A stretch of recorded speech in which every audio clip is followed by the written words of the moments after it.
Sejam bem-vindos ao ciclo de debates promovido pela Federação Nacional das APAES. O ciclo de debates tem como objetivo aprofundar as questões essenciais para a elaboração de plano estratégico da Federação Nacional das APAES. Para isso, convidamos especialistas com concepções diferenciadas para debater esta questão. A realização deste ciclo surgiu diante das conclusões apresentadas no relatório analítico Eixo Referencial de Atuação das APAES, realizado em novembro de 1997, onde pôde-se constatar que o movimento, no momento, apresenta diferentes identidades na definição de seus rumos de atuação. As grandes transformações nas políticas governamentais em seus diversos setores também vêm nos apontando a necessidade de estabelecimento de novos rumos para a realização de interfaces com órgãos públicos.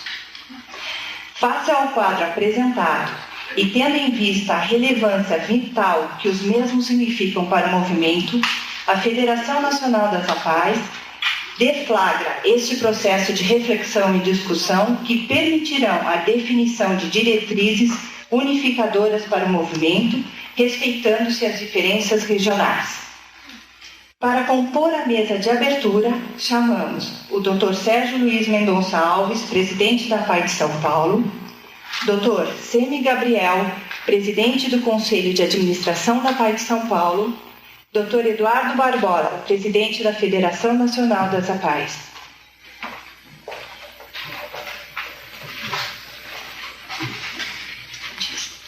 Passamos a palavra ao Dr. Sérgio.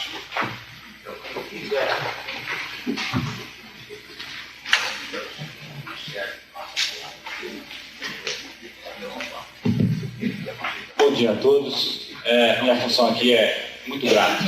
É poder dar boas-vindas a vocês todos que vêm do Brasil inteiro.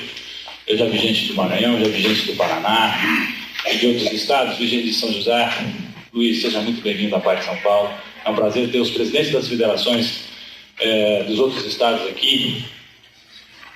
Sejam muito bem-vindos aqui a São Paulo. Evidentemente, São Paulo, a vida é muito corrida, então talvez eu não tenha muito tempo para poder estar com vocês, muito embora fosse o nosso desejo. Quero registrar a presença de alguns diretores, de alguns conselheiros, João, seu Burim, agradecer a presença de todos e declarar a APAE aberta a você, Eduardo, a casa é sua, por favor, fique absolutamente à vontade e traga a mensagem de que esse ciclo de debates possa trazer uma orientação para a APAE no futuro aí que se avizinha, para o novo século que se avizinha. Sucesso a todos.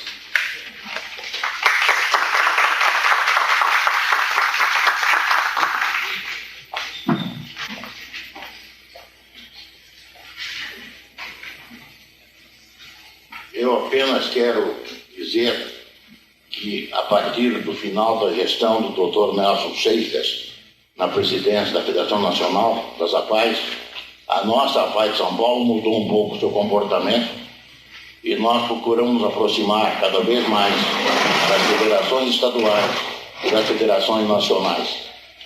Eu hoje não deveria falar aqui, o Sérgio falou o nome da APAE.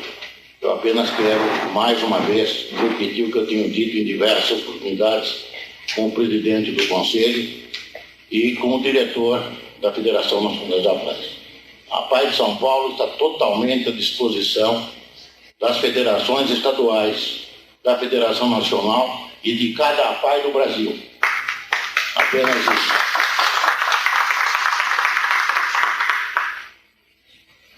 Bom dia, a todos que eu não pude ainda cumprimentar pessoalmente.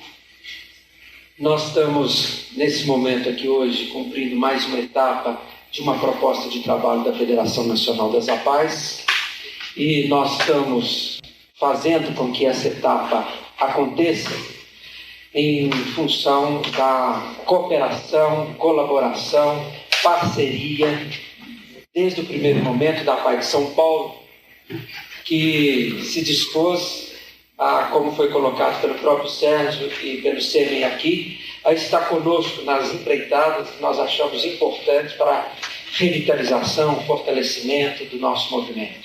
Então, as minhas primeiras palavras é no sentido de agradecer muito à APAE de São Paulo, que nós temos mantido uma relação de cooperação, de amizade e de troca de opiniões, ideias, que está muito prazerosa e, como foi colocado, uma abertura dos dois lados. Tanto a APAI de São Paulo se dispôs a estar conosco, como a própria Federação Nacional das APAI se dispôs a ter em São Paulo e na APAI de São Paulo uma das suas grandes aliadas e parceiras para os nossos propósitos. Então, muito obrigado, né? E a gente sente em casa. Às vezes eu ligo já para o Sérgio e falo assim: Sérgio, eu já conversei com o seu técnico aí, com o seu coordenador, agora estou te avisando que eu já decidi com ele assim. E o Sérgio disse: isso mesmo, Eduardo, não preocupa com isso, vamos trabalhar, vamos caminhar. Então, a gente tem tido uma liberdade até de estar conversando com a equipe como um todo e depois avisando o Sérgio: já estamos decidindo isso. Então está sendo muito bom, muito positivo. Nós temos muitas propostas de trabalho conjuntas, já tem outras coisas sendo elaboradas, estruturadas. A APAI de São Paulo nos ajudar em algumas atividades também dentro das APAI do Nordeste, e outras coisas virão conjuntamente. Eu quero agradecer a equipe técnica da APAI de São Paulo, que ajudou muito na estruturação desse ciclo de debates. Pois bem, eu vou poder ficar com vocês hoje até 10h30. Então, infelizmente, coincidiu a data do ciclo de debates com a votação do segundo turno da Previdência, e nós estamos sendo lá vigiados para poder estarmos presentes junto a essa votação, que é uma votação importante e polêmica. Então, eu vou ter que estar na Câmara à tarde e meu voo é às 12 horas. Então, eu vou precisar de roubar um pouquinho do tempo do ciclo de debate nesse início, para a gente fazer uma breve explanação, exposição, que talvez se torne desnecessária, mas eu acho que é muito importante a Federação se posicionar na abertura do ciclo de debates e dar uma clareza do que isso representa para nós. Esse trabalho que está acontecendo aqui hoje, ele iniciou há 1 ano e meio atrás, mais ou menos 1 ano e 3 meses atrás, quando nós, frente à Federação, observamos que nós estávamos vivendo os mesmos questionamentos, as mesmas dúvidas, as mesmas aflições, depois de algum tempo frente à Federação, como presidente. E os nossos presidentes das federações estaduais também trazendo para nós as mesmas angústias, as mesmas indagações, as mesmas interrogações, né? E que nós conseguimos, mesmo com esforço e com empenho, não conseguimos respondê-las, ou pelo menos avançar a sair de um processo de queixume ou de discussões sempre da mesma forma, sempre do mesmo tamanho, sempre do mesmo teor. Foi quando então nós entendemos que era importante nós estarmos sendo subsidiados por uma avaliação séria, profunda, detalhada, e que nós gostaríamos de imprimir uma gestão na Federação Nacional das APAIs que não refletisse o pensamento do presidente, o pensamento de algumas pessoas que compõem a diretoria executiva ou o conselho de administração, mas que nós precisamos realmente aprofundar em algumas questões para que o movimento tivesse a certeza e a convicção que estava falando uma única linguagem nesse país. E nós, então, naquele momento, não tínhamos mais essa certeza e essa convicção. Pelas correspondências que nos chegam, pelos telefonemas e pelas angústias que eram trazidas, nós percebíamos que nós estávamos vivendo um grande movimento, mas um grande movimento com uma dispersão muito grande de ideias, de energia, de pensamento, de ações, e que nem sempre culminava naquilo que nós tanto desejamos, que é a transformação da condição de vida do nosso aluno, da pessoa que nós atendemos, e não estavam, de fato, às vezes, as ideias refletindo uma mudança de qualidade de vida dessas pessoas. E isso começou a preocupar numa época em que o movimento se expande. Eu não trouxe hoje, mas apresentei para o Conselho de Administração na última reunião um gráfico de expansão do movimento, que ele continua sendo uma expansão bastante ativa ainda. Nós estamos crescendo numa proporcionalidade da década passada e ainda às vezes com picos de elevação, e isso é ótimo, muito positivo, mas também preocupante, enquanto o papel e missão da Federação Nacional está norteando muito bem esse movimento. Então, nós não poderíamos estar mais amadoramente tratando essas questões. Nós precisamos ter alguma coisa de estudo, de diagnóstico, de precisão, de caminhos e de ideias para que a gente, inclusive, no transcorrer dessa orientação, não estivesse divergindo com as pessoas do próprio movimento em termos de ideias e de pensamento que vão refletir em ações diferentes. Foi quando, então, a Federação Nacional das APAES contratou uma consultoria para fazer um diagnóstico por amostragem. Esse diagnóstico foi realizado no ano passado e em outubro, novembro de 97, nós apresentamos o resultado conclusivo do diagnóstico de um documento que foi denominado Eixo Referencial, que vocês todos receberam. Infelizmente, o Nelson Seixas me disse que não recebeu. Eu fiquei triste, porque eu queria tanto que ele lesse também, como o nosso ex-presidente. Eu fiquei triste quando você me falou isso, porque todos os outros receberam, Nelson. Acho que foi boicote a você, né? Tá? Foi o Paraná que mandou te boicotar, viu? Bom, mas gostaria que depois você pegasse esse documento e destrinchasse ele, porque a sua posição também é importante para nós. Esse diagnóstico, ele, quando foi apresentado para o Conselho de Administração, eu, quando vi o diagnóstico, me deu um alívio de tentar ver que dentro de um documento estava sistematizado todas aquelas percepções que nós tínhamos e que não tínhamos conseguido ainda sistematizá-las e organizá-las. E nós levamos ao Conselho de Administração. Confesso que eu e a própria consultoria um pouco receosa de como que o Conselho de Administração iria receber e perceber aquilo. Quando o Conselho de Administração teve conhecimento, e nós tivemos um dia de estudo dele, de apresentação do relatório, o Conselho de Administração teve a mesma reação que eu tive, de alívio. É isto mesmo que nós estamos vivendo, é isto mesmo que são os nossos conflitos. Que bom que está se apresentando isso para nós com tanta clareza. E o Conselho, então, de Administração deliberou naquele momento que a diretoria executiva da Federação Nacional das APAES poderia prosseguir com o trabalho. E o prosseguimento foi, o primeiro passo após, foi um pequeno grupo de pessoas que foram escolhidas dentro do Conselho de Administração, que definiu algumas prioridades a serem trabalhadas para a elaboração de um plano diretor a partir do eixo referencial. Dessa pequena comissão, o SEME participou também. Foi uma reunião que aconteceu de trabalho em Belo Horizonte, com um grupo de 6 pessoas, não é isso, SEME? A partir dessa reunião, então, nós preparamos um seminário que aconteceu em Brasília, que reuniu 30 pessoas do Brasil inteiro, um seminário mais técnico, onde nós estávamos, então, trabalhando detalhamento já do plano diretor e já também a organização desse ciclo de debates. O eixo referencial, como vocês leram, ele nos mostra para nós um punhado de pontos, de divergências, incoerências, pontos conflitantes, né, que fizeram com que nós pensássemos que nós precisaríamos promover um ciclo de debates para poder clarear as ideias que no eixo referencial aparecem como pontos divergentes e conflitantes.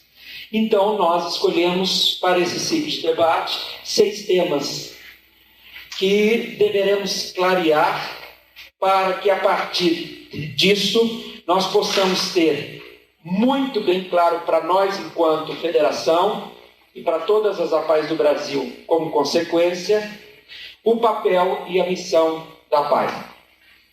E os temas, vocês, não sei se todos receberam o programa do ciclo de debates, né? Eles começam pela família, relação família-pai, passam pela questão da reabilitação baseada na comunidade, o papel, a reflexão sobre a inclusão, tanto na escola como no trabalho, passa pela relação ONG e governo, como que nós estamos vivendo essa relação hoje e o que se espera dessa relação. Vamos também estar abordando a questão do idoso, falta um, e a prevenção. Esses temas, eles têm sido colocados de alguma forma nos nossos eventos, nos nossos encontros, nos nossos congressos, têm sido colocado permanentemente dentro da discussão das equipes técnicas das nossas APAES. No entanto, nós percebemos, e está claro no eixo referencial, que cada cabeça é uma sentença. E o que é mais grave nisso é que cada presidente gerencia sua instituição de acordo com o que pensa, de acordo com o que ele acredita que é correto.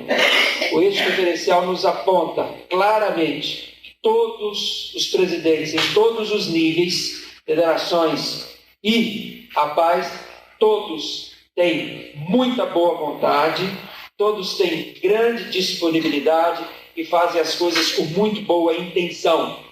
Mas isso não significa tudo. E muitas vezes inclusive, em nome dessas coisas, é que se fazem coisas que talvez não deveriam ser feitas, ou nós deveríamos estar orientando para que as coisas fossem feitas de acordo com o eixo norteador. E isto nós assumimos como minha culpa. A culpa é da Federação Nacional das APAES quando ela não orienta adequadamente e quando ela não dá esse norte e esse eixo referencial para os nossos dirigentes de todo o país. Sendo assim, nós queremos, a partir do segundo semestre, a partir da conclusão do ciclo de debates, estaremos então fechando o nosso plano diretor, sabendo muito bem que o ciclo de debates nos trará a clareza da missão e do papel para que o plano estratégico daqui para frente possa ter um rumo de convicção filosófica, ideológica, de missão, papel, e que os desdobramentos daqui para frente estejam embasados nesse pensamento que hoje nós vamos construir conjuntamente. A ideia é que nós tenhamos, a partir daí, manuais básicos de formação para todos que atuam dentro do movimento, de dirigente a corpo técnico. E nós, para sermos presidente de qualquer APAE ou para sermos funcionários de uma instituição, teremos que passar obrigatoriamente por um curso de capacitação básica a partir desse trabalho. Entendido? Esse é o caminho e esse é o propósito. Lógico, e quando eu falo básico, nós vamos entender que é básico não no sentido de elementar, né? Mas que é necessário de se saber. Tem coisas que todo mundo que se coloca como porta-voz da pessoa portadora de deficiência, ele tem a obrigação de saber e de falar corretamente. Então, essas coisas nós precisamos construir e fortalecer. Só assim é que nós vamos poder avançar. Nós temos a convicção de que o movimento das APAES, e agora eu falo também como uma pessoa que teve uma vivência dentro do executivo na área pública, então vocês conhecem a minha trajetória, fui médico de uma APAE do interior de Minas, da minha terra natal, Pará de Minas, presidente desta APAE de Pará de Minas por 9 anos, delegado regional das APAES da região centro-oeste de Minas, presidente da Federação das APAES do Estado de Minas Gerais por 2 mandatos e no segundo mandato como presidente da Federação Nacional das APAES. Então, dentro do movimento, eu consegui vivenciar todos os níveis de organização. Tenho a experiência da vida parlamentar, a experiência de estar representando a federação em conselhos, tanto estaduais como já representei, como atualmente em conselhos nacionais, e tive a última experiência enquanto secretário de Estado de Trabalho e da Assistência Social em Minas Gerais. Então eu consigo ter uma avaliação, lógico que é minha, pessoal, da minha vivência, de um membro ativo de uma organização da sociedade civil, atuante, e tenho também a visão de ter sido um gestor público. E me traz uma tranquilidade, uma segurança muito grande para afirmar para todos vocês que eu não consigo perceber nenhum tipo de mudança e transformação se não for a partir da organização da sociedade civil. E dentro dessa minha experiência, eu percebi que, com todas as nossas dificuldades, o movimento das APAES é um movimento de fundamental importância nesse país, de forma estratégica para a transformação da vida da pessoa portadora de deficiência, e o como nós conseguimos fazer nesses anos tanta coisa que o setor público não consegue fazer e que dificilmente fará pela estrutura que nós temos de gestão pública no nosso país, né? Então, eu saí muito fortalecido no entendimento de que nós precisamos ainda mais fortalecer o nosso movimento. Eu acho que a gente sempre tem colocado, desde o último congresso nosso, essa visão de novo século, de século XXI, mas na tentativa de mostrar marcos de mudança mesmo, né? E nós não entendemos as transformações sociais sem a nossa participação efetiva. E por isso que nós temos que nos fortalecer ainda mais. Por isso que nós precisamos avançar, né, ainda mais e nos sustentar nesse avanço. Nós precisamos, então, trazer uma proposta de trabalho coeso em todos os sentidos, porque o nosso movimento é importantíssimo para esse país e a gente não tem dúvida disso. E ainda o que é mais positivo, os elementos que compõem esse movimento, né? Eles trazem, né, com todas as imperfeições humanas, uma pureza de propósito, uma pureza e uma determinação para as suas coisas que a gente não encontra em outros setores. Então a gente tem, né, um capital, vamos dizer assim, que muitas empresas privadas gostariam de ter e que nunca conseguiram ter em seus quadros. O próprio diagnóstico, a consultoria aponta isso para a gente. A riqueza que vocês têm. Eu vou dizer para vocês que essa consultoria está acostumada a trabalhar com empresas multinacionais, tipo o Grupo Fiat, por exemplo, coisas desse tipo, e eles nos diziam assim, confesso a vocês que quando vocês nos contactaram para tal, nós tivemos um certo desânimo em começar o trabalho. Meu Deus, que coisa esquisita, diferente nós vamos fazer. À medida que nós fizemos hoje, a gente só quer pensar no projeto da PAI dentro da consultoria, porque nós fomos inteiramente envolvidos. E a cada reunião que a gente faz com vocês, a cada visita que nós fazemos numa PAI, a gente sai de lá animadíssimo para a proposta do trabalho. Então, esse capital também nós temos que valorizar. Nós fazemos parte de um contingente de pessoas desse país que eu falo que são diferentes de muitos outros cidadãos que estão aí, né? Isso é muito importante. Esse ciclo de debates, para não roubar mais o tempo, né? Ele teve a felicidade de convidar o que nós consideramos as nossas grandes lideranças do movimento. Lideranças que iniciaram o movimento e que se mantêm nele, nutrindo com ideias, com seus pontos de vista, que deram já corpo, sangue e alma para ele. E lógico que existem outras pessoas que não puderam estar por algum motivo e outras que nós não conseguimos trazê-las até por limitação de espaço, recursos financeiros e tudo mais. Mas conseguimos trazer, pelo menos de todas as regiões do país, as nossas lideranças que construíram para nós esse movimento e que cabe a nós entregarmos para outras gerações de forma mais fortalecida. Então, desde já, eu quero agradecer muito a presença de vocês, né?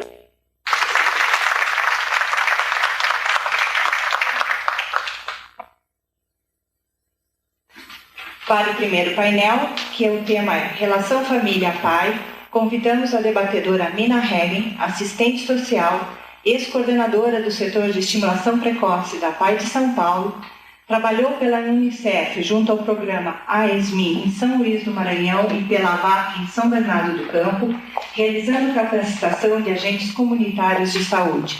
Participou de vários grupos de trabalho na área das deficiências junto a órgãos públicos e particulares, como o CORDES, Secretaria da Saúde do Estado de São Paulo, Sociedade Brasileira de Pediatria. Coautora dos livros Estimulação Precoce, Guia de Orientação à Pais, Eu Tenho um Irmão Deficiente, Vamos Conversar sobre Isto, Mães e Filhos Especiais, Uma Creche em Busca da Inclusão. Coautora dos manuais Pais e Dirigentes numa Parceria Eficiente e Família e Profissionais com uma Parceria pela Federação Nacional das APAES. É assessora para Assuntos da Família junto à Diretoria de Relações Internacional da Federação Nacional das APAES. É supervisora da equipe técnica da creche do Núcleo Assistencial Irmão Alfredo desde 1994, que realiza um trabalho inclusivo. É consultora da Sorri Brasil em projetos de capacitação de pessoal para integração de crianças com deficiência nas creches dos municípios de Santos e São Paulo.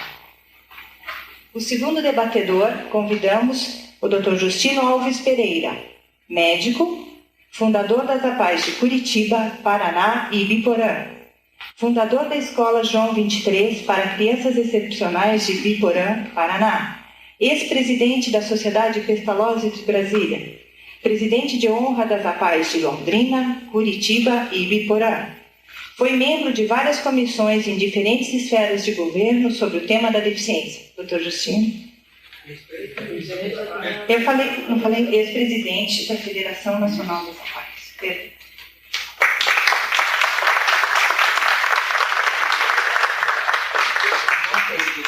Perdão. Como moderadora, convidamos a jornalista Cláudia Werneck, jornalista e escritora, especializadas em temas relacionados à deficiência. Também é responsável pelo projeto Muito Prazer, Eu Existo. Atualmente é editora da revista Pais e Filhos Família, da Bloch Editores.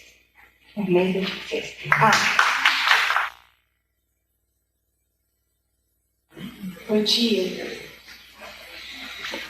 Quando o doutor Eduardo me telefonou, me convidando para moderar esse primeiro debate, esse convite teve um significado muito importante, porque eu sei, cada vez mais eu sei, inclusive, me dou conta disso, de que a representação social da deficiência no Brasil é a imagem da APAE. A APAE é a grande imagem que nós temos, inclusive a mídia tem, da deficiência no Brasil. E eu me preocupo, sempre me preocupei com essa imagem. Então, no momento em que eu percebo que a APAE está com a preocupação de fazer uma vistoria das suas relações, das suas concepções, e rever a sua missão, né, e se uniformizar nos seus conceitos e propósitos, isso me deu uma grande alegria. Mas eu fiquei encantada mesmo e me dei conta da responsabilidade que eu estava adquirindo no momento em que eu aceitei o convite, quando eu li o documento que me chegou logo após. Esse documento, todos vocês eu acho que leram, mas eu queria só deixar registrado o quanto ele é, para mim, né, o quanto ele me pareceu honesto, corajoso, histórico até. Então eu fui me conscientizando cada vez mais do trabalho que eu venho fazer aqui, da importância dele e do quanto ele é moderno, porque antes de começarmos, eu só queria fortalecer um aspecto que o Dr. Eduardo colocou, que é a questão da modernidade. Grupos que militam em outras áreas, consideradas minorias, grupos que militam em relação aos grupos de pessoas que optaram pelo homossexualismo, pessoas que militam no movimento do feminismo, por exemplo, pessoas que militam em relação aos meninos de rua, são grupos muito mais organizados, muito mais coesos, muito mais modernos e muito mais eficazes até do que nós, que de uma forma ou de outra eu me incluo nesse grupo que milita, que se interessa, que está envolvido diretamente ou indiretamente com a questão da deficiência no Brasil, principalmente deficiência mental. Meninos de rua, por exemplo, só para terminar, eu conversei semana passada com o nosso juiz de menores do nosso estado e ele comentou que temos hoje no Rio de Janeiro menos que 200 meninos de rua. Menos que 200. Entretanto, a quantidade de ONGs que trabalham uniformemente para cuidar dessa questão, e o espaço moderno que a mídia oferece a essa questão é muito grande e muito mais, o assunto é muito mais prestigiado na questão da deficiência. E eu acho que isso é resultado direto da forma como o movimento lida diretamente no seu interior, nas suas entranhas com a questão, e que isso se reflete para fora, né? E eu acho que isso também tem relação com o fortalecimento da sociedade civil, que o Dr. Eduardo também citou. Então, por todas essas razões, eu estou muito feliz de estar aqui hoje podendo participar desse momento. Eu vou passar a palavra, então, para a Nina, né, que vai ser a primeira debatedora desse primeiro painel. Obrigada. Bom dia aos meus amigos de casa, a casa onde eu nasci e me criei como profissional. E bom dia a todos os dirigentes de APAES, alguns até conheço bastante, como a Ana, e outros que eu infelizmente desconheço, talvez até em função dessa falta, né, de união que existe entre todas as APAES, e que, muito oportunamente, o Dr. Eduardo vem tentando realmente mudar essa situação. E eu realmente fico muito feliz de estar participando desse movimento, e eu espero que daqui nós possamos sair com outros paradigmas, com outros objetivos em mente, que não somente nos mantermos fechados dentro de nossas APAES com as nossas ideias sem compartilhá-las. Eu vou começar falando um pouquinho da minha trajetória aqui nesta casa, que está muito ligada à própria história das deficiências. Eu aqui iniciei na década de 70 e o modelo vigente era eminentemente médico. As pessoas que procuravam esta APAE eram denominadas pacientes. E a ênfase maior era dada ao diagnóstico médico e ao resultado dos testes de QI, que determinavam a aceitação ou não desse elemento em nosso sistema educacional. Ao serviço social, cabia a realização do estudo da família, mas não se lhe oferecia um atendimento sistemático de apoio e esclarecimento. Lembro-me que naquela época havia algumas desavenças entre os pais que haviam fundado e dirigiam a entidade e a diretoria técnica. Aqueles se queixavam da falta desse apoio e orientação aos pais que buscavam atendimento, tendo-se inclusive criado um serviço social ligado diretamente à diretoria. Não sei se o senhor lembra disso, doutor Clemente, mas a dona Jo, a dona Alda, com certeza se lembram, que era diretamente ligado, né? Nas reuniões de equipe, várias vezes ouvi profissionais que qualificavam os pais como pessoas emocionalmente desequilibradas, devido ao nascimento desse filho diferente, e classificavam-nas como neuróticas e sem condições de lidar com as crianças, com seus filhos. Uma pessoa, porém, discordava dessa opinião e se propôs a realizar um trabalho de orientação sistemática a mães de bebês, e era a dona Ria, pedagoga vinda da Holanda e que já vinha com outras ideias, ou seja, ela acreditava que, embora os pais ficassem transtornados com o nascimento de um filho com deficiência, seriam capazes, com orientações sistemática e apoio de profissionais, de superar seus sentimentos iniciais e de melhor educarem seus filhos. Esse trabalho, inicialmente realizado somente por ela no ambulatório, posteriormente se transformou no setor de estimulação precoce desta APAE. Nesse setor, onde passou a atuar uma equipe composta por assistente social, psicóloga, pedagoga e fonoaudióloga, percebeu-se que somente as orientações quanto à forma de lidar com o filho para auxiliar em seu desenvolvimento neuropsicomotor não eram suficientes. pois os sentimentos de revolta, tristeza, raiva e outros impediam muitas vezes até mesmo a formação do vínculo afetivo mãe-filho. Quando essa equipe cogitou realizar um trabalho de grupo sistemático com essas mães das crianças em atendimento, a diretoria técnica se opôs, acreditando que este tipo de atuação caberia somente à área médica, ou melhor, aos psiquiatras. Iniciamos isso, gente, era, digamos, a filosofia vigente a nível mundial, tá? Não era só desta parte, era um modelo vigente, tá? Iniciamos esse trabalho assim mesmo, assistentes sociais e psicólogas, acobertadas por Dona Ria. Era escondido mesmo, viu, gente? E buscando supervisão fora da APAE. Nós pagávamos a nossa supervisão, as assistentes sociais e as psicólogas. Menos de 2 anos após, estávamos apresentando o nosso trabalho num congresso internacional com reconhecimento e beneplácito da diretoria técnica. E pela primeira vez, com muito orgulho, eu ouvi da boca do nosso diretor técnico, que Deus o tenha, e a quem eu respeito muito, porque considero como meu pai profissional, mas às vezes os filhos têm que se rebelar, Dr. Krinsky, eu ouvi pela primeira vez: meus parabéns, vocês estão começando por onde eu estou terminando. Foram as palavras exatas que ele usou para nos parabenizar. Além desse trabalho que realizávamos com as mães em horários de atendimento, a Dona Ria começou a fazer reuniões noturnas com os pais de crianças que, ao completarem 10 anos e por não se enquadrarem nos critérios de elegibilidade do setor educacional, teriam que ser desligados da nossa entidade, ou seja, não teriam segmento na APAE.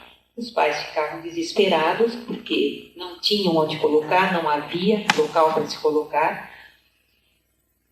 E, contando então com o apoio desses pais, a Dona Ria conseguiu da diretoria da APAE a aprovação para a criação do Centro de Treinamento do Brooklyn, possibilitando que essas crianças continuassem usufruindo dos atendimentos dentro da APAE.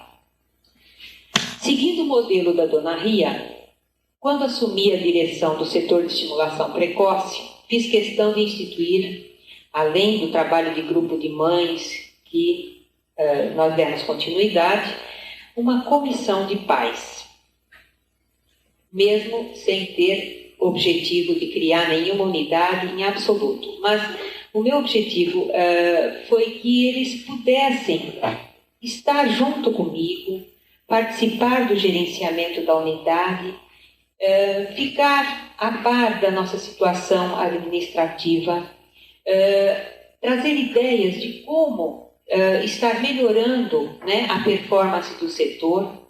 Enfim, nós estabelecemos assim uma relação de amizade e de diálogo aberto, numa relação muito horizontal. Havia pessoas de todos os níveis e eu abria a participação. Qualquer pai que quisesse poderia vir, independente de nível ou do que ele pudesse contribuir ou colaborar.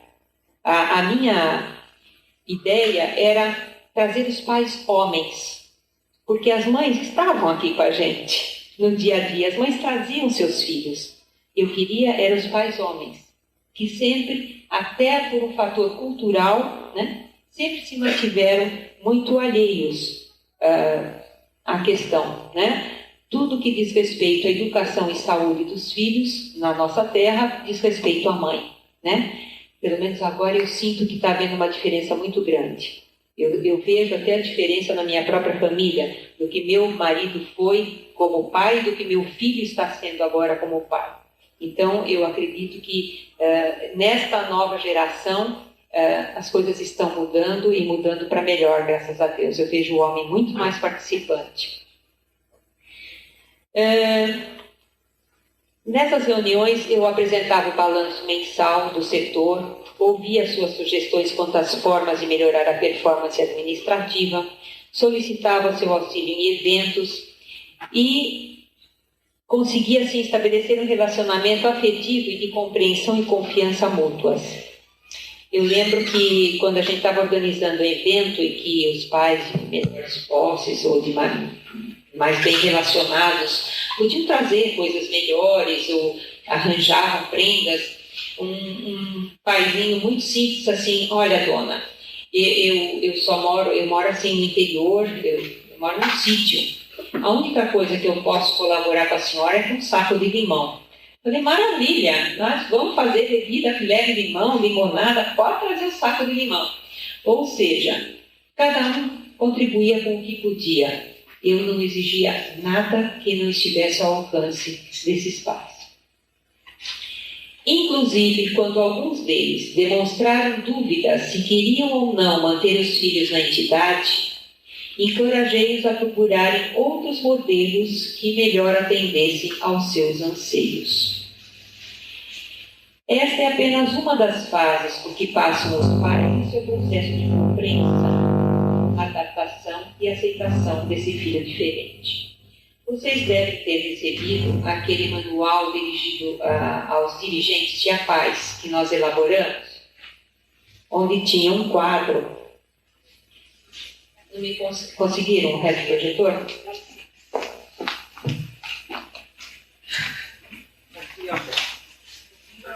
Está aqui. Só gostaria que expusessem esse quadro. Quando elaboramos esse manual, uma comissão que o Dr. Eduardo convidou, né, para trabalhar em Brasília sobre esse assunto, nós colocamos as fases na vida dos pais de acordo com o proposto pela Mary Ann Newcomb, uma educadora que esteve conosco aqui várias vezes na PAI, né?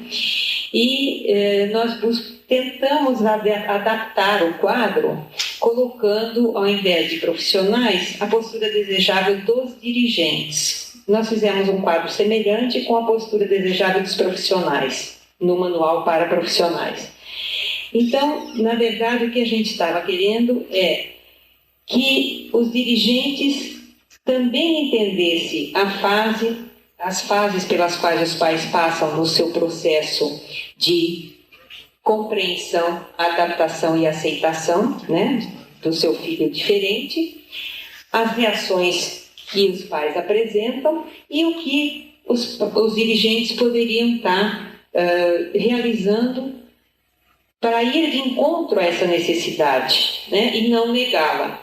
E foi isso que eu fiz também como dirigente de um setor desta APAE. Até mesmo, talvez, contra a filosofia desta APAE, ou de todas as APAEs, de que somente dentro das APAEs a criança com deficiência estaria melhor. Não, se havia pais que estavam em dúvida quanto a isso, se eles estavam apresentando realmente o melhor possível para os seus filhos, se eles acreditavam que os seus filhos, por terem síndrome de Down, não precisariam necessariamente ficar no setor educacional aqui da PAI, mas poderiam se beneficiar da convivência com outras crianças ou com sistemas educacionais que propiciassem melhores condições que eles acreditavam que fossem melhores, eles tinham todo o direito de buscar. É um direito dos pais optar por aquilo que eles acreditam que seja melhor. Eu não acredito que uma instituição possa definir os destinos dessas crianças. Os destinos dessas crianças são os pais. Os pais são os responsáveis. Os pais são os primeiros e principais educadores. Eles podem buscar opiniões e nós podemos dar a nossa opinião, mas as opções últimas são dos pais, não nossa. Nós não podemos definir o que é o melhor. E não sabemos também o que é melhor. Eu lembro de uma experiência que eu tive dentro da comissão de pais. Eu tinha um rapaz que era dono de uma padaria na Zona Norte, aqui de São Paulo. Ele era um amor de pessoa, esforçadíssimo, acelerado. E qualquer coisa que eu pedisse, ele corria atrás. Era excelente participante da minha comissão de pais. A filhinha dele, além da síndrome de Down, tinha um quadro psiquiátrico associado. Era uma criança muito difícil que tinha uma evolução quase nula. Quando a criança chegou aos 6 anos, que a gente tinha que passar para outra unidade da APAE, ela não se adequava em nenhuma, nem no CTB, nem no setor educacional. Vocês imaginem a minha angústia, né?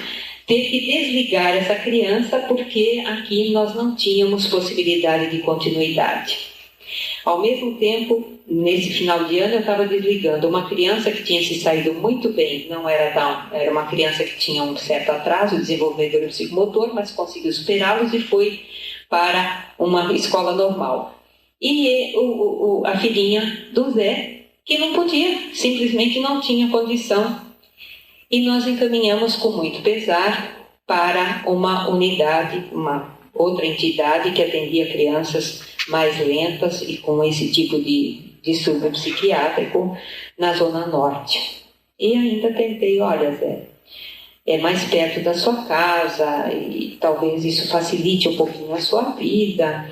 Mas assim, com uma dor no coração, e eu convidei-o a participar, continuar participando, aliás, convidei os dois pais a continuarem participando da nossa comissão de pais, se eles quisessem. Deixei em aberto, mesmo as crianças saindo da APAE. Na primeira reunião do ano seguinte, em março, o Zé comparece. Dona Mina, antes da senhora começar a reunião, eu queria fazer um depoimento. Falei, pois não, Zé, pode falar. Olha, quando a gente entra aqui na APAE, vocês fazem tudo para mostrar para a gente que se não forem vocês, nossos filhos não sobreviverão. Que o único local em que eles podem estar bem é aqui. Só que eu estou tendo uma experiência desde que eu saí daqui que está me mostrando outra situação. Eu estou muito mais calma, muito mais tranquilo, porque eu não tenho que atravessar a cidade na hora do rush, na hora do trânsito para trazer minha filha aqui. A minha esposa está levando a minha filha lá, naquela instituição que é perto da nossa casa. A criança está muito mais tranquila, ela está conseguindo superar as dificuldades dela, está evoluindo, e eu não perco mais 1h30 de trânsito para vir, 1h30 de trânsito para voltar, nervoso, gritando com a minha filha no carro, porque ela não parava 1 minuto, e toda a nossa família está muito mais calma, muito mais tranquila. Gente, aquilo para mim foi uma lição. E eu acabei concordando com ele. E realmente é uma realidade. Será que todo aquele distúrbio psicológico que essa criança estava apresentando não era fruto desse pai irritado, desse pai nervoso, atravessando a cidade para trazer a criança aqui na APAE? Então, são casos que a gente passa, né, a conviver e que fazem com que a gente comece a pensar, né, sobre a nossa atuação. E que a gente precisa aprender a considerar e a respeitar realmente as condições da família. A perceber a nossa instituição não como a única opção, mas que existem outras e que os pais precisam ter acesso também, precisam conhecer, é preciso dar opções de escolha e não apresentar como única escolha, única solução. Então isso aqui eu nem vou ver porque isso aí vocês têm no manual, vocês podem consultar a hora que vocês quiserem, tá?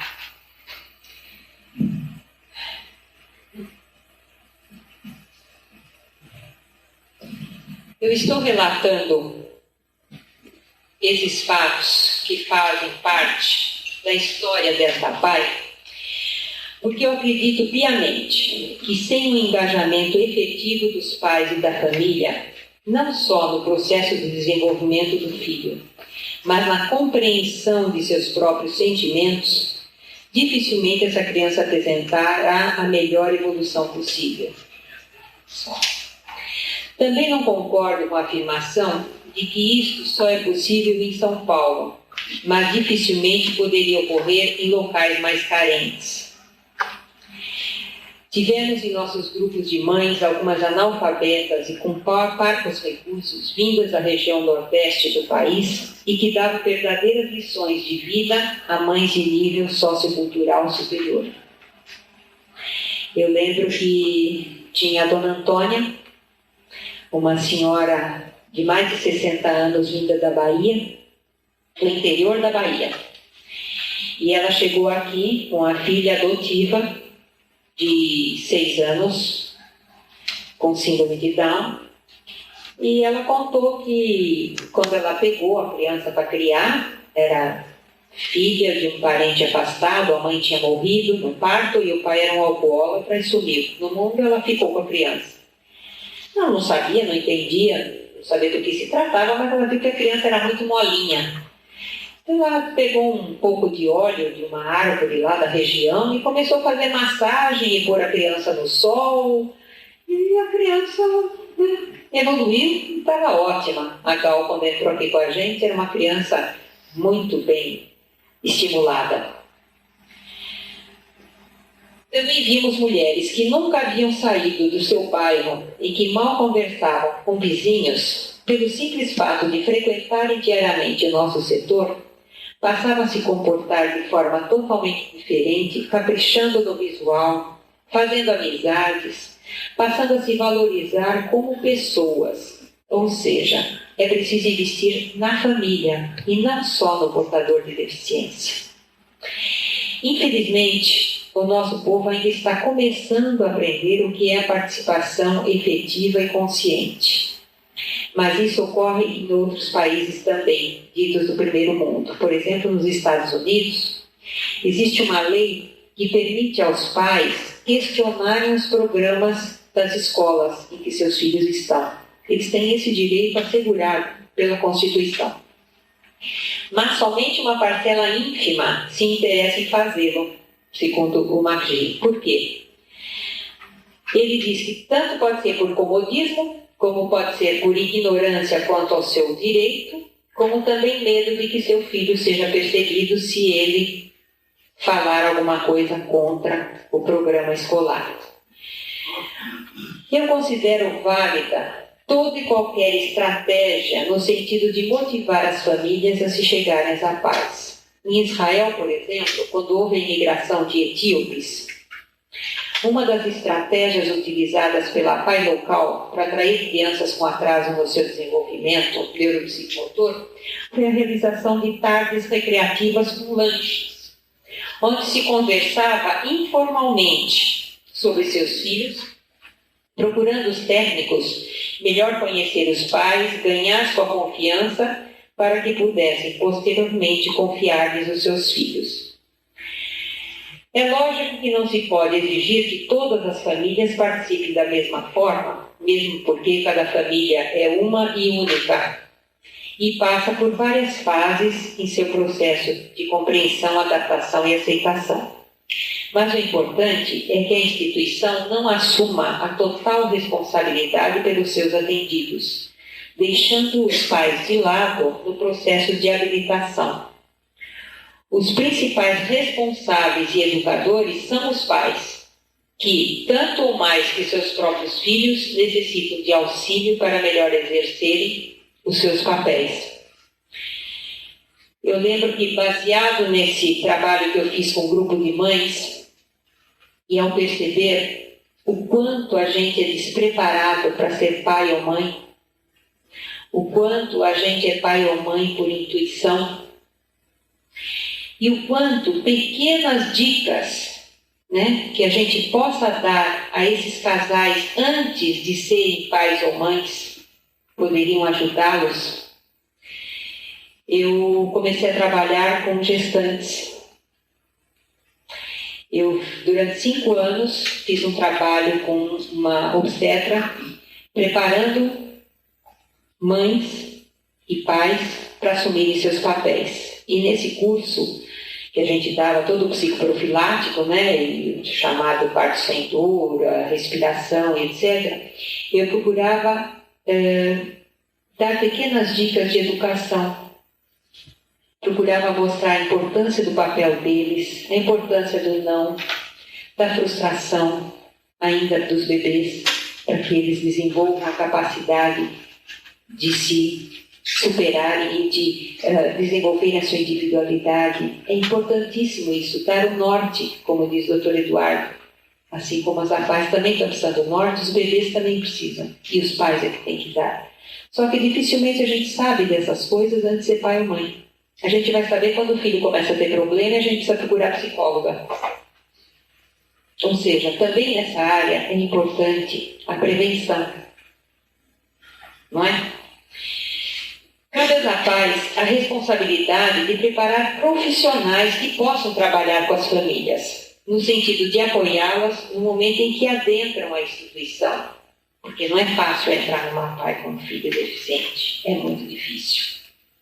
Mas deixando claro a importância do seu papel de pais, educadores e responsáveis.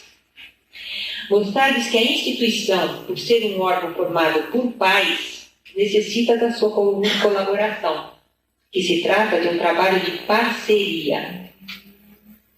Oferecer-lhes informações e orientações quanto aos atendimentos de evolução de seus filhos, mas respeitando o seu padrão cultural e nível de compreensão. Eu lembro que quando as mães entravam, começavam aqui no setor, elas não entendiam o que era a fisioterapeuta, o que era a fonoaudióloga. Aí a mocinha lá do fim da sala, do fim do corredor, era assim que elas se referiam aos técnicos. Aí nós fizemos cursos para os pais, mostrando a fisioterapeuta vinha, falava sobre o seu papel, o que ela trabalhava, numa linguagem simples, que as mães pudessem compreender, que os pais pudessem entender do que se tratava, né? Serem capazes de aceitar críticas das famílias em relação à sua atuação e de reverterem-na objetivamente. Ou seja, os técnicos precisam estar abertos também, os profissionais, a serem criticados.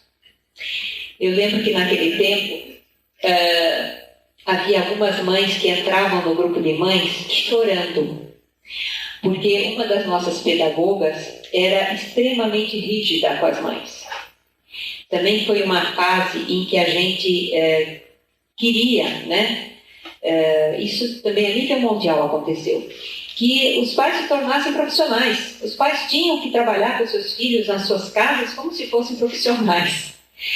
E até o Buscaglia fala, né? Faz uma crítica e diz que os pais devem permanecer no seu papel de pais e não de profissionais. Eles podem até ajudar na rotina do dia a dia, nas brincadeiras, em casa, mas eles não são profissionais, né? E eu me lembro muito bem do choro das mães pelas exigências da nossa pedagoga. Mas anos depois, uma das mães chegou para mim e disse assim: graças àquela senhora, Maria Helena, a minha filha está como está. Então, na época, realmente a pedagoga era muito criticada, mas depois os pais reconheciam que o nível de exigência dela, principalmente em relação à superproteção, trouxe bastante benefício para essas mães.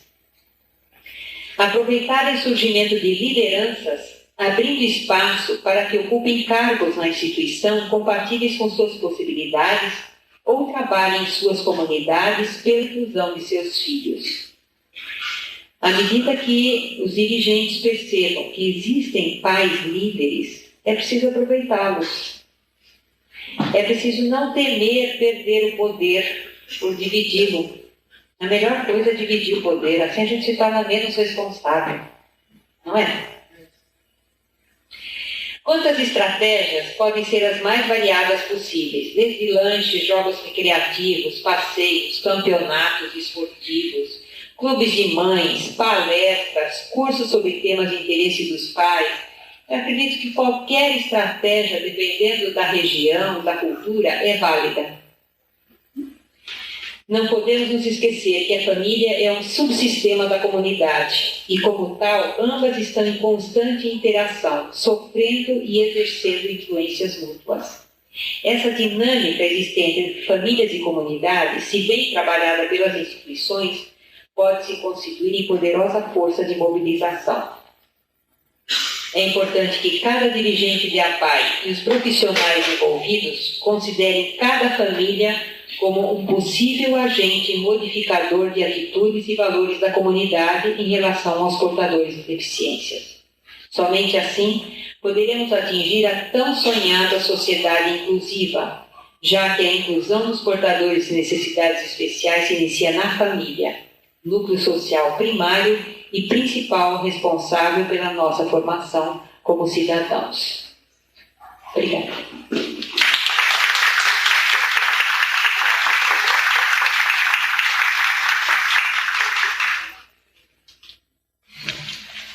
Eu gostaria de chamar então agora o doutor Justino para a sua exposição.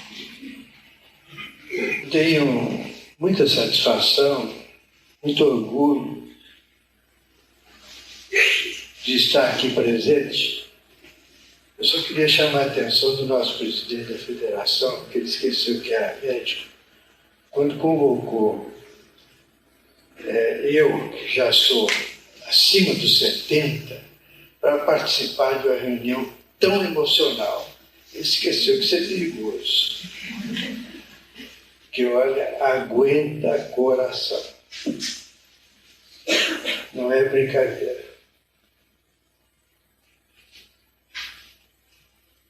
Clemente, que aqui está, quando a comissão organizadora daqui da parte de São Paulo me pediu que mandasse o material, base da minha explanação, eu falei, gente, eu vou escrever e tal, fica um negócio assim meio formal.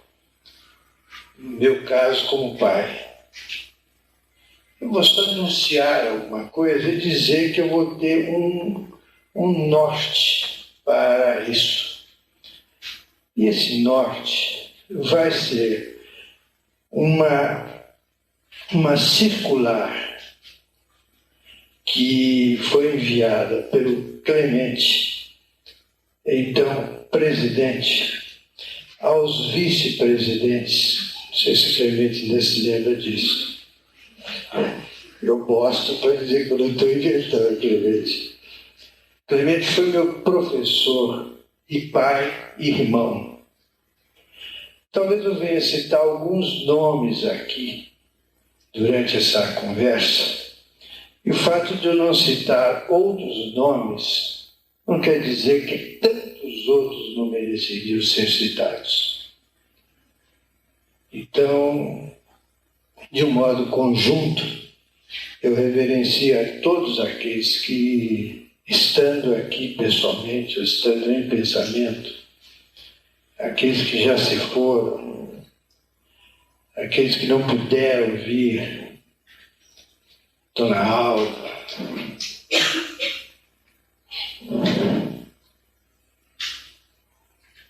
isso não reflete uma desatenção minha. É que seria impossível rememorar todos. Aqui está o documento Clemente.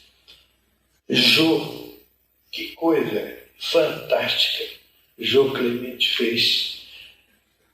Jô Clemente é a esposa do Clemente, porém de uma personalidade própria fantástica. E como todos nós, homens, eu acho que nós, homens, somos reflexos das nossas esposas. Eu sou. Minha mulher está aqui. Eu fiz questão que ela viesse. Por favor, queira levantar para se apresentar. É minha companheira pai.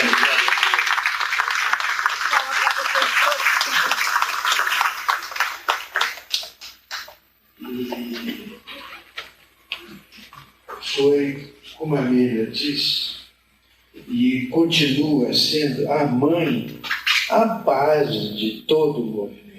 Não só quanto a nós, pais, mas como ao contexto geral do surgimento das APAES. É um momento que, para falar de APAES, a gente fica assim, eu não confesso que até agora, tá, gente, mas como é que eu vou começar Eu que já andei falando tanto, politiqueiro que eu já fui, e etc. Mas eu estou me confundindo, será possível? Eu não vou poder saber falar. Mas, na verdade, quando a Márcia nasceu,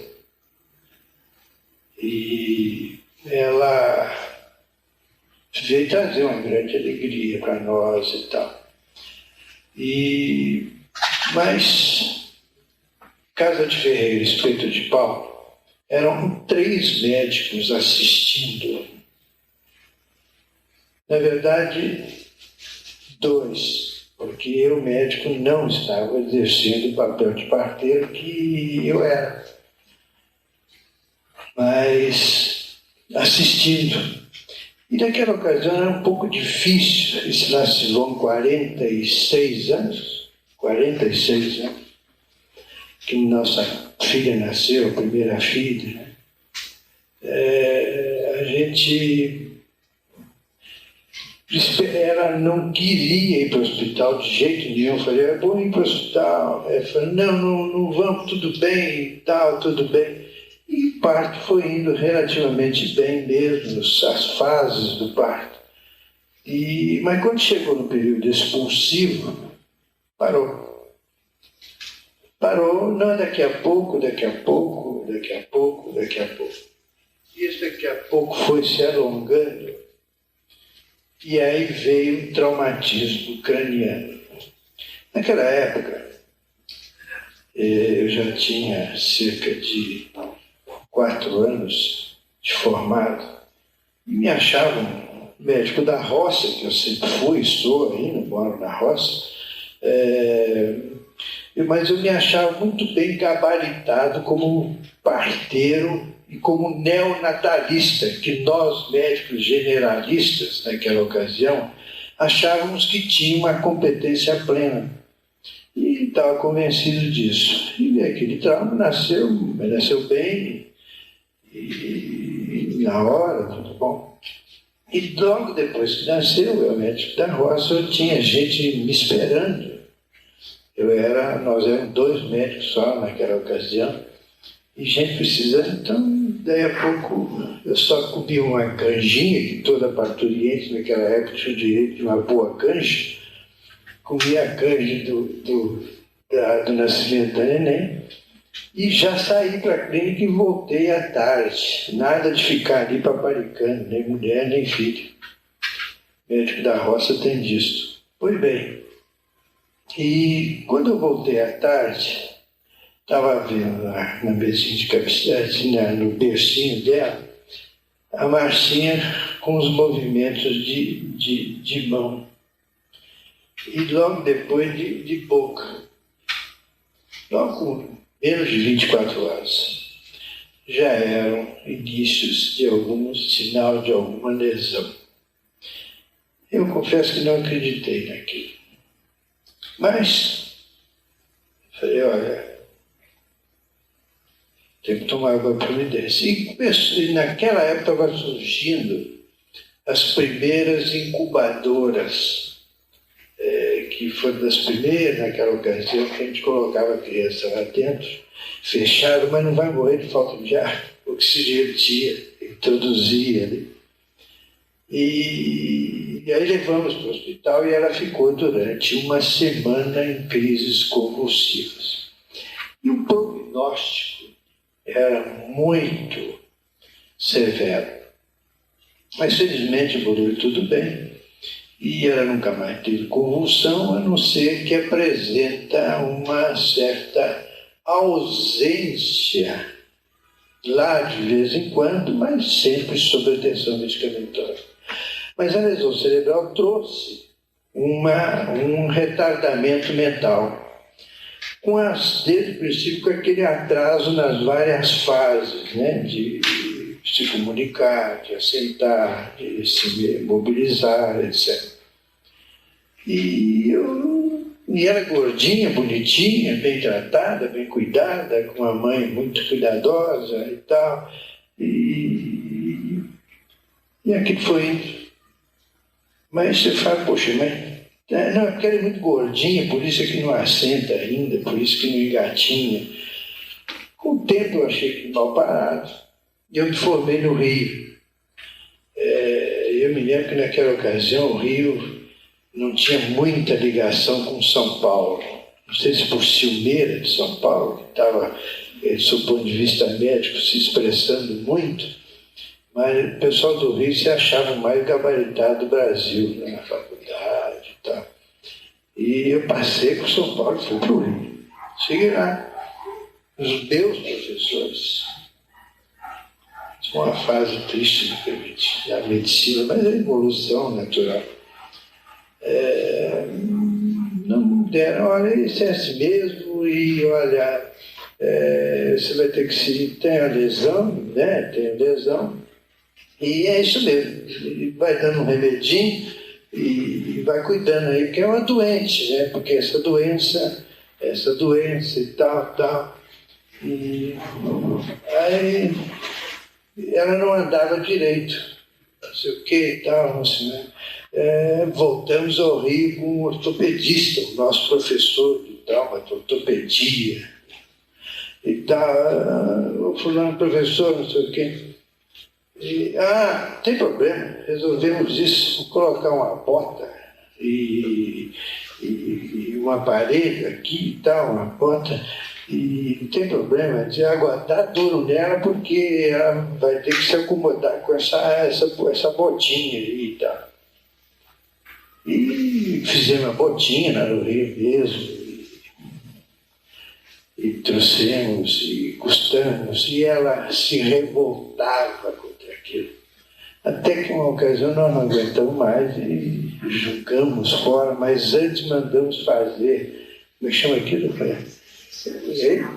Guardei original. Se guardou original e fez também um negócio de bronze, assim, para perpetuar aquela barbaridade ortopédica numa lesão cerebral de querer obrigar um deficiente, no caso também físico, né, um problema motor, uma série de coisas da evolução da medicina.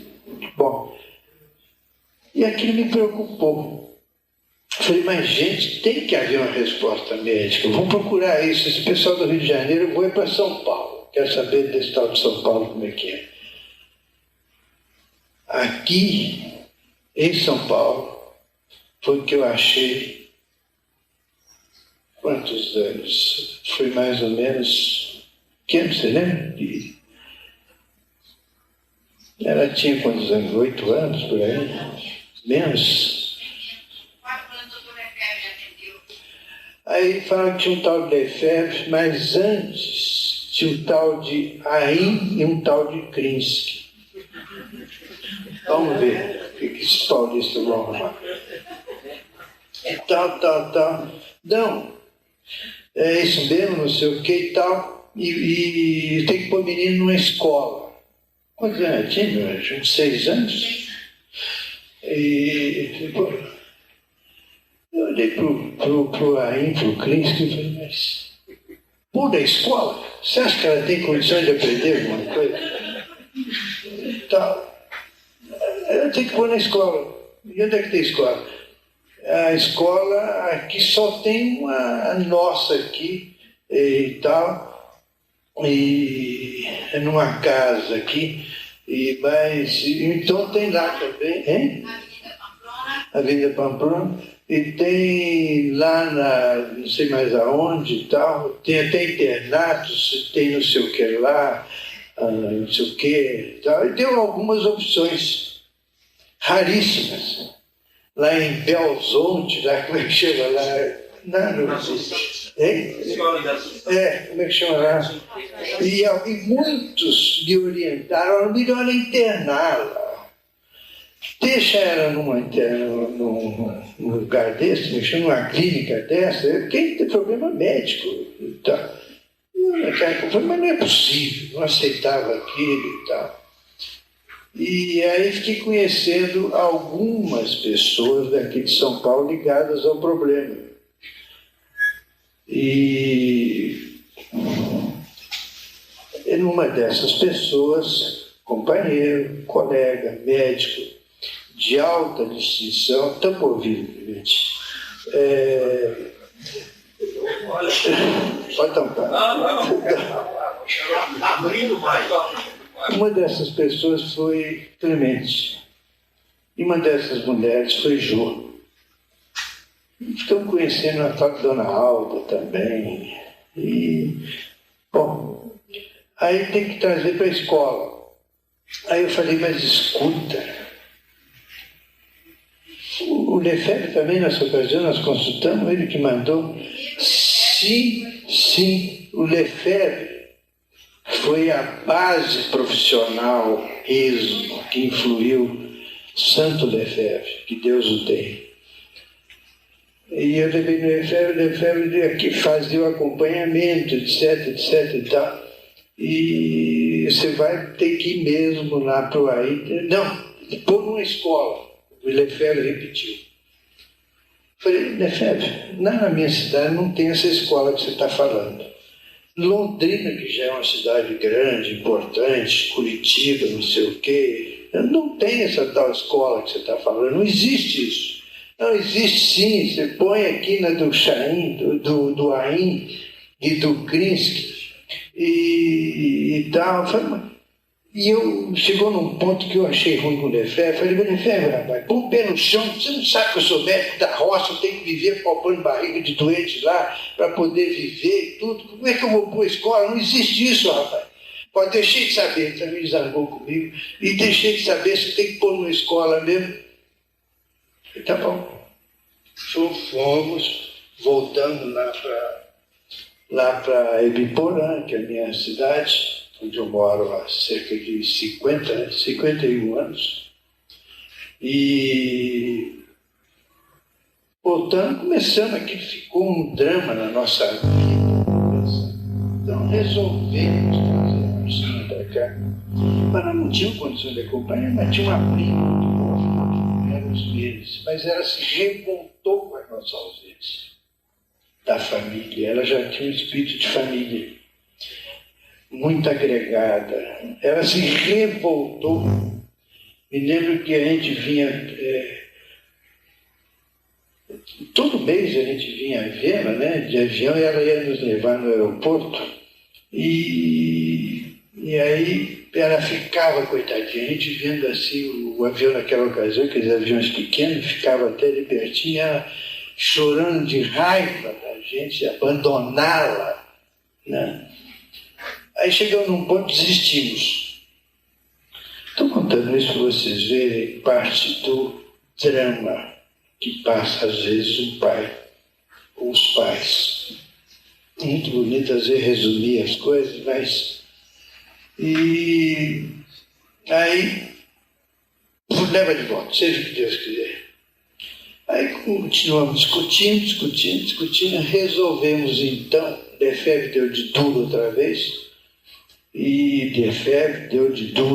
vocês tentam trazer para a escola do Ain, do Krinsky, não sei o que e tal, e alugamos uma casa, na Rua das Monções, perto da Rua Pamplona, no Jardim Paulista. E ela tinha que pegar um bonde para levar a Marcinha todo dia lá na clínica do Ain, de bonde. Problema, motorneiro com pressa, pequenas coisinhas. E a gente acostumado lá no interior e tal. Bom, com essa convivência através do Ain, do Krinsky, a gente foi se embutindo da necessidade de tomarmos uma posição como pais. Aí que começou a história. Mas o que eu tenho com isso? O governo foi feito para isso, não sei o quê e tal, né? E... Não, aí começou a surgir a APAE de São Paulo. Cuja APAE de São Paulo, eu queria pedir desculpa ao Samir para corrigi-lo, nunca foi ausente da problemática do atendimento à pessoa deficiente e do desenvolvimento das APAEs do Brasil. Quem ouviu falar em APAE no Brasil vem beber aqui nessa fonte maravilhosa que é a APAE de São Paulo. através do seu. Houve uma época que houve um certo distanciamento, que depois foi revigorado, mas nunca deixou de participar. Nunca deixou de participar. Era a fonte, inclusive financeira, que financiou todo o nosso movimento. Do ponto de vista... Aqui tem uma publicação, Anais Clementino, Anais da primeira reunião nacional das APAES. Foi impresso na gráfica da APAE de São Paulo. Isso aqui é histórico. Foi feito pelo Clemente. E com toda a referência, aqui nasceu a Federação Nacional das APAES, que no princípio não foi bem entendida, essa federação, que a nossa célula máter, a nossa APAE-mãe, que nos deu o primeiro grito de acordo da paz, foi a APAE do Rio de Janeiro, em 1954, que aqui se representa pelo Borba, nosso prezadíssimo companheiro. Falar do Borba, eu teria que falar aqui 2 dias seguidos. Mas, porque o Borba foi também fundador lá, foi um grande companheiro. Pois bem, então, aqui relata, e é interessante que o pessoal tenha conhecimento, a APAE de São Paulo convidou 6 APAES que havia naquela ocasião, estão aqui o nome delas. E compareceram 12, por orgulho nosso, inclusive de Londrina. Bom, então aqui tem uma publicação que eu gostaria de recomendar, porque eu também baseei muito minha formação depois desses conceitos. Peter Miller, os pais como participantes na educação de seus filhos deficientes. Isso aqui não é publicação de ontem. E essa publicação está aqui escrito, impresso nas oficinas gráficas da COA APAE de São Paulo. E aqui diz também, traduzido, tudo isso aqui traduzido, o que é novidade, porque tudo que é tradução foi sempre feito por essa grande companhia, Maria Amélia Vanpré. A data, se não me engano, 1970 e poucos. Está aqui. Desde quando que ela nos ajuda? Aqui, outra publicação que também foi base para minhas referências, documento posicional preparado pelos professores Henricon e Peter Miller, como professores, como pais. Aqui diz, impresso na gráfica da APAE, projeto Mini Plan APAE São Paulo, traduzido por Maria Amélia e com anotações, com revisão feita pelo Krinsky. Só que o pessoal de São Paulo deve ficar muito orgulhoso só com o Krinsky, porque ele é paranaense, viu? Nós que mandamos ele para cá como espião de São Paulo. E foi ele que baseou também todo o nosso movimento lá no Paraná. Começou com uma reunião que o Krinsky fez lá. Chaim está bem lembrado daquela reunião. Pois bem, são alguns documentos que eu gostaria de mostrar, de lembrar, que nós tivemos uma certa preocupação. Eu também fiz um enunciado aqui para a comissão organizadora de que uns preceitos, entre eles o que diz: Deus não escolhe os capacitados. 2 pontos. Capacita os escolhidos. Em Apocalipse tem muita coisa que na Bíblia já diz isto, etc, etc. Mas veja a profundidade desse enunciado. Não capacita, não escolhe os capacitados. Como depois lá ele diz, ai daqueles que enxergam bem, deles será mais exigidos. Quer dizer, lamentavelmente, é o que diz, é o que acontece. Pais, principalmente, pai, homem, normalmente irresponsável. E quanto mais importante é o pai, doutor, professor de medicina, industrial, não sei o quê, não sei o quê, não sei o quê, ele menos se rebaixa a uma atividade tipo social, falando em aspas, viu? Não se rebaixa, entre aspas, a uma atividade de ordem social, a uma participação comunitária, o que é comum no exterior. Nosso movimento de amparo aos deficientes, nossos filhos, ou na condição daqueles que são amigos, eu digo que o amigo do deficiente vale muito mais do que o pai. Porque o pai se mexe, se remexe por interesse e início de raciocínio, para depois vir a participação. No princípio é o interesse. Então, para resolver o problema do meu filho. Ah, tá bom, então você tem filho também, então pode ficar aqui junto com o meu, pode ficar. Pois bem, mas o primeiro, o interesse. Agora, quantos pais importantes a gente conhece por aí, etc., que a história já nos ensinou, mas outros grandiosos.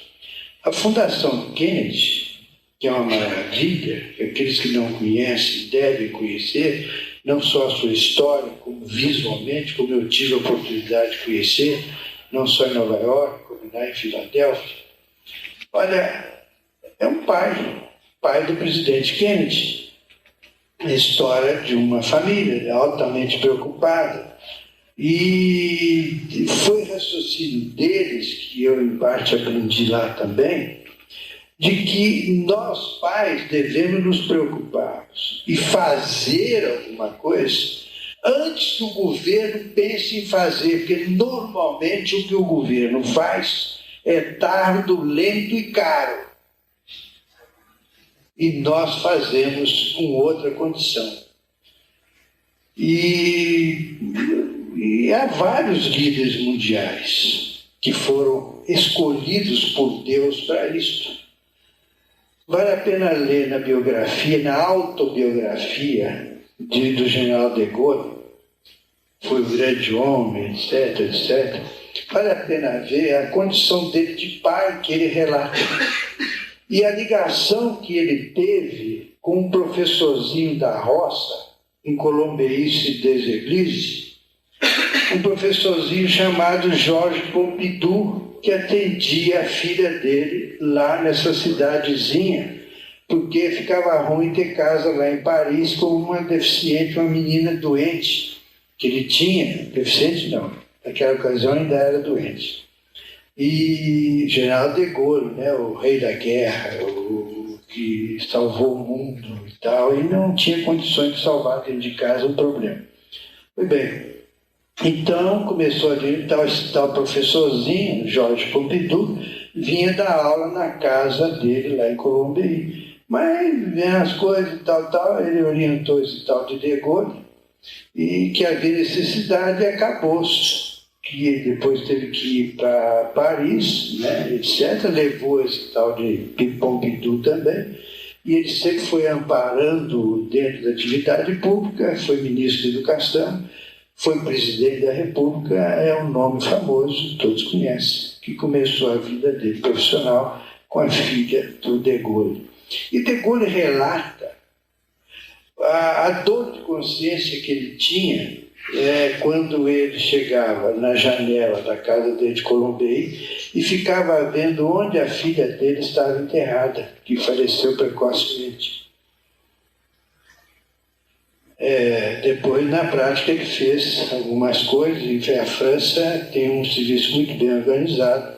E nos Estados Unidos, o presidente Kennedy fez questão de criar, junto ao gabinete dele, da presidência, um comitê, não sei bem o nome exato, Clemente aqui, nosso embaixador.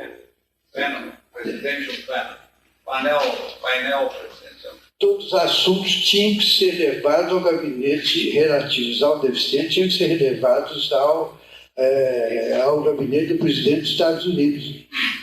Pois bem, e estou só citando esses casos para depois a gente ver como os pais, partes que tiveram um pingo de consciência, participaram. E amparados por amigos que valem mais do que nós, pais. Eu sempre digo e realço isso. Nós temos obrigação de fazer isso. Perante Deus, perante seu filho, perante a comunidade. Mas um amigo como o Luiz, ele não tem obrigação. Ele não é pai. O Samir não é pai. Sempre, perdão. O Semi não tem obrigação. Vale muito mais. Pois bem, essas considerações me vêm assim à mente. E me dê, por exemplo, eu não serei discreto em dizer, o pobre é testemunha de tanta coisa, né? Quando eu fui presidente da federação pela primeira vez, eu tive a honra e o orgulho de ser 3 vezes presidente da Federação Nacional, 3 mandatos. Quando eu assumi a primeira vez, já tinha um relacionamento com o Bob, a sede da federação era nos fundos do consultório do CRISC. Seixas e Clemente deve se lembrar. Dos fundos do consultório do CRISC, numa saletinha. Tinha uma funcionária lá, esqueci o nome dela. Você lembra, Clemente? Não lembro. Já está me chamando a atenção que eu falei demais. Bom, e uma saletinha pequena, quantos metros também? 2,5 por 2,5, sede da Federação Nacional. 2,5 por 2, sede da Federação Nacional das APAES. Aí eu já estava lá em Brasília como deputado federal, etc. E repare que nós sempre tivemos preocupação política de conseguir que algum companheiro nosso tivesse um mandato de deputado federal para ter influência política que foi decisiva no nosso movimento. Nós já tivemos 3 presidentes, temos ainda o atual presidente, deputados federais. Isso é muito importante. Quase por você. Eu também fui. Quem que você excluiu? Nós ou você? Quem que você excluiu dos 3? Algum de nós ou você? Bom, então, isso é muito importante, se tomar tempo demais, a participação que nós, pais, o Eduardo é irmão, como cunhado, ele não é pai. E vai vir o problema. Pois bem. Então, você tem multifacetas de atividade. Não é só ficar trocando a fralda do neném, não. É ajudar de outras formas. Pois bem, nós tivemos sempre essa preocupação. O Seixas estava admirado, por exemplo, de eu ter sido presidente da Pestalozzi. Eu não me lembrava que você era presidente da Pestalozzi. Lá em Brasília. Pois bem, eu fui presidente da Pestalozzi porque foi um método que eu tive, pacífico, em paz, de poder separar a PAI de Brasília, que era ligada legalmente, estatutariamente, como um nome apropriado pela Pestalozzi de Brasília.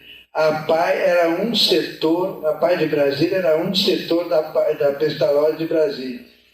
E a presidente, por uma série de coincidências, era minha conhecida, esposa do ex-ministro da Saúde, esqueci o nome dele, lá do Piauiense, eu acho, não sei qual. Catete Pinheiro, e eu consegui, afinal de contas, eu lembrei que eu tinha um pouco de mineirice na veia, no sangue, e consegui então ser presidente da Pestalozzi. Aí então nós conseguimos tirar a PAI. Aí então foi que separamos a PAI. Então fiquei presidente da Federação Nacional das APAES, presidente da Pestalozzi. Que confusão é essa? Calma, no fim da série. E construímos, ou melhor, ajudamos a construir a primeira escola de excepcionais lá em Brasília.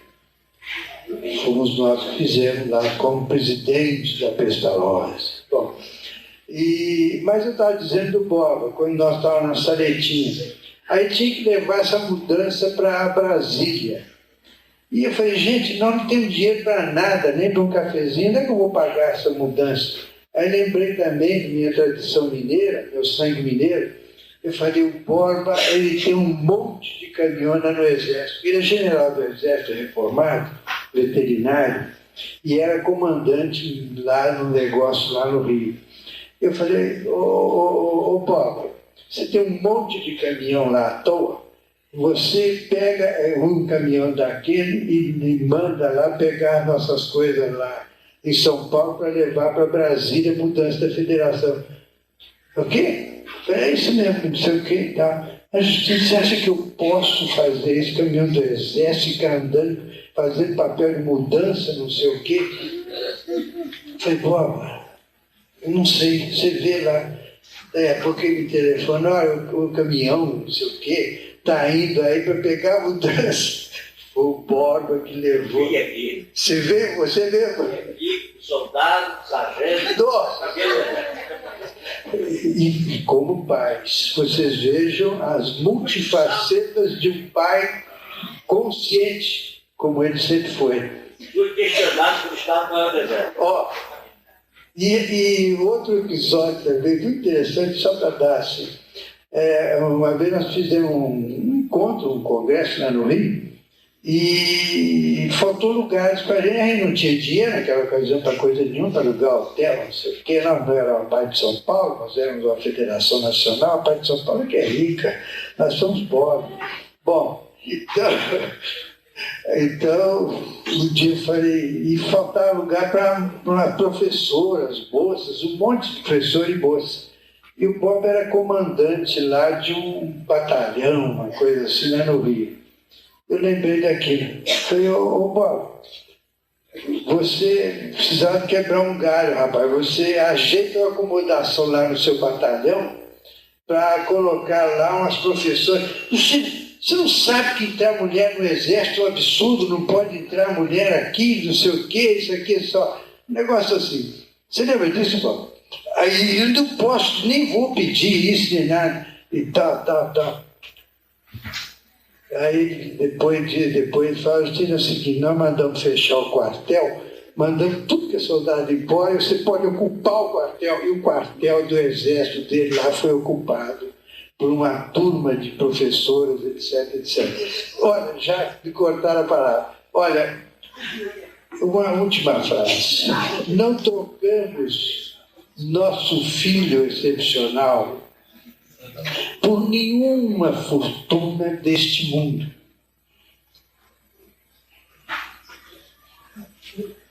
Mas daríamos toda a fortuna deste mundo para evitar que alguém tenha um filho excepcional. E para que, caso tenha, que não sinta as limitações sociais e legais que sentimos até hoje. Muito obrigado.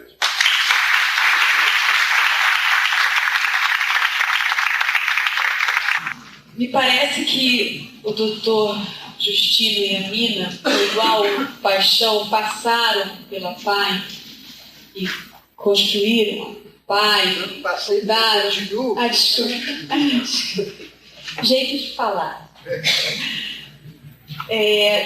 Por caminhos diferentes, com experiências diferentes, com um dia a dia diferente, digamos assim, né? Então, o senhor mesmo deixou claro que eu acho que deve ser assim mesmo, quer dizer, os pais procuram a pai mais próximo, em geral, para resolver o problema deles, ou fundam uma pai para resolver o problema deles, né? E muitos se tornam multiplicadores dos ideais das apais, ou dos ideais que cada pai começa a nutrir em relação a pai que fundou, a pai que ajuda, a pai que cresce sob os olhos deles, né? Eu acho que tanto a Mina quanto o Dr. Justino deixaram claro o quanto os pais são importantes nas APAES. Quer dizer, eu acho que o que ficou mais claro para mim é que a Mina reforça muito mais a participação. Se eu estiver errado, por favor, me corrijam agora. A Mina reforça muito mais a importância do pai, de qualquer pai, me parece, em qualquer hora, não sei, mas em quase todas as horas, como um grande colaborador, trocador, digamos assim, alguém que também vai, a cada minuto, propiciar o crescimento dessa pai, dando informações e passando ideias aparentemente até contrárias ao movimento apaiano, mas que isso deve ser respeitado em qualquer momento. Algumas frases, quer dizer, que o grande responsável pela educação da família, da criança é sempre o pai que detém a informação. Tem até uma discussão que eu vejo muito em congressos, assim, muito em congressos particularmente de síndrome de Down, que é o movimento que eu mais acompanho de perto. Eu já ouvi grandes discussões em relação a isso. Acaba uma palestra de um geneticista, por exemplo, e os pais saem arrasados, né, com o que o geneticista fala. Tem tantos % a mais de chance de ter leucemia, pode ter isso, vai ter isso, não sei o quê. E o pai sai desesperado, e aí começa aquela grande discussão. Mas o pai tem que saber disso tudo? O pai tem o direito à informação? E eu particularmente acho que o pai tem que ter, sim, um filho num braço. Essa frase não é minha, alguém já disse. Um filho debaixo de um braço e um livro debaixo do outro. É um direito do pai ter informação. E eu colocaria como discussão nesse debate também, o quanto a pai terá daqui para frente essa responsabilidade também de dar informação correta, cada vez mais atualizada, que eu sei que a pai dá. Mas eu acho que cada vez mais, com a complexidade do mundo, com as novas tecnologias, com a complexidade das relações familiares, inclusive, o quanto esse papel da pai não deveria ser valorizado. Essa questão da família é muito séria, porque, na verdade, quando se fala de família, que família é essa? Tanto a Mina quanto o Dr. Justino colocaram assim, que o pai é o grande omisso nessa história. Até mesmo eu vi que o senhor se esqueceu de muitos dados, se não fosse a sua esposa. O senhor não é omisso. Mas as grandes informações, o banco de dados está ali com a sua esposa. Então, o que nós notamos? Que o pai está muito pouco presente no movimento, não é isso? A mãe é a grande responsável. Mas a família não é só a mãe. A família é o irmão, a família é um tio. E a família é a relação que existe entre o pai, o tio, a mãe. De um ano para cá, eu estou desenvolvendo um projeto de criação de uma nova revista que se chama Pais e Filhos Família. Foi uma coincidência para mim ser chamada para moderar essa mesa, porque há um ano eu estou pesquisando família. A revista vai sair em julho, se chama Pais e Filhos Família, uma continuação do Pais e Filhos para pais de pré-adolescentes e adolescentes. E, para minha surpresa, eu percebi que no Brasil não existe quase nenhuma bibliografia sobre família. Não existem ONGs ligadas à família. Você tem trabalho em relação à criança, a adolescentes, a idosos cada vez mais, a outros grupos específicos, mas e a família? Como fortalecer os laços familiares? Para mim está sendo um desafio criar uma revista que se chama Família. Eu imagino que desafio é para vocês lidar o dia a dia com uma família que é ainda esquecida, que não é nem vista como, digamos assim, uma entidade a ser mais respeitada, mais valorizada. Então, é muito complexo tudo isso. E a APAE, quer dizer, o próprio nome APAE, a Associação de Pais e Amigos Excepcionais, talvez ela traga, não sei se você é apedrejada nesse momento, mas uma grande dicotomia no seu próprio nome. No seu próprio nome.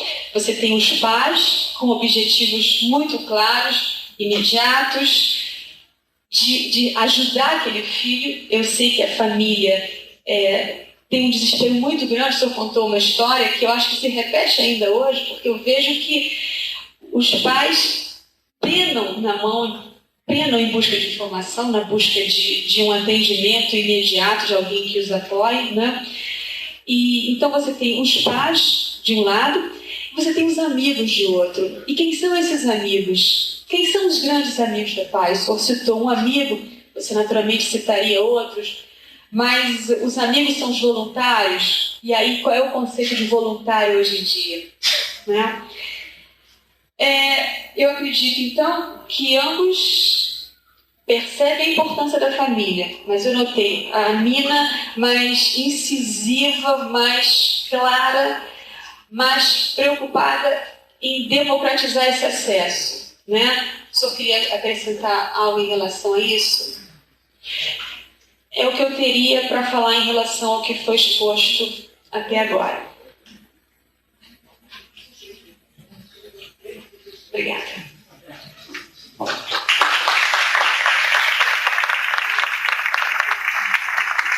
Vamos fazer um intervalo. No programa de vocês por 30 minutos. Eu vou pedir a gentileza que seja 15 minutos para voltar e a gente poder debater lá mesmo.